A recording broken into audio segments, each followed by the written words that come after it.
Right now, there are a lot of opportunities in Latin America. The appetite for investing is great. You have two different, I would say, kind of investors. The value investors are looking for bargains because the markets come down. And they know it's a cyclical phenomenon. Latin America is a long-term proposition.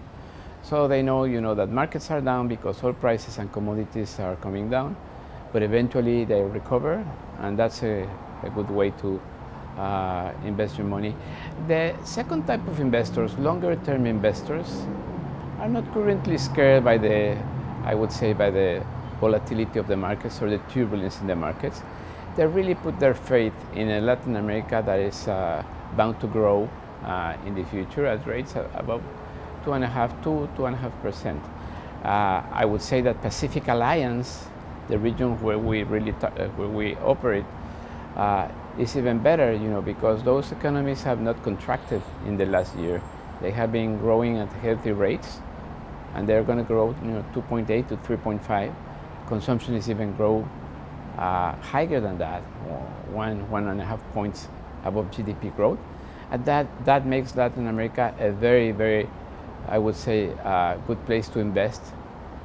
Latin America is one of the lowest risks at the moment, and investors are capitalizing on that and taking a good view of the region. We like services. We do a lot in financial services, distribution and logistics.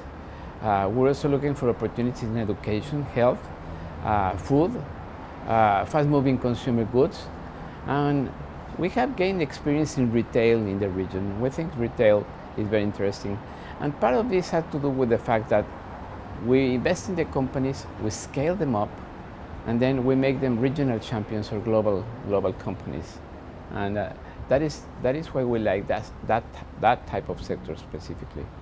One of the most important processes that have taken place in the region in the last 4 years is the creation of the Pacific Alliance, which is a free trade zone. Nominally, this means that tariffs have come down in 95% of the tariff items, and that creates a lot of, I would say, a lot of new currents in international trade in South-South terms, and also, the process of fiscal homologation, as well as the Latin American equities market, the MILA, which should be perfectly functional in the next 2 years. In addition to that, the new Trans-Pacific Partnership is going to open markets like Malaysia, like Australia, Vietnam, for the countries of Latin America that didn't have that access to those markets in the past. So I think, free trade is another component, another driver for growth, which should perhaps give us about 1.5 incremental points in GDP growth in the future.